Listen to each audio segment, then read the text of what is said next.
Kapolda NTB akan pecat anggotanya yang terlibat kasus penembakan.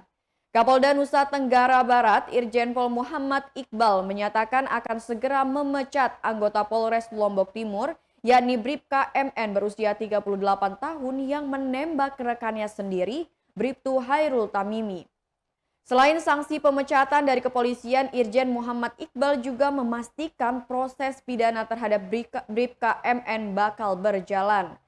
Selaku Kapolda akan memproses sesuai aturan yang berlaku dengan tegas dan dipastikan oknum tersebut berproses secara pidana dan akan segera dipecat sesuai dengan mekanismenya.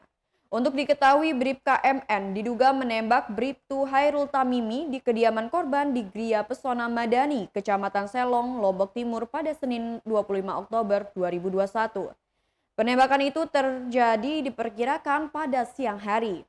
Kapolres Lombok Timur AKBP Herman Suryono mengatakan berdasarkan pemeriksaan awal Bribka MN melakukan penembakan dengan menggunakan senjata laras panjang yang ia ambil dari kantornya Polsek Wanasaba.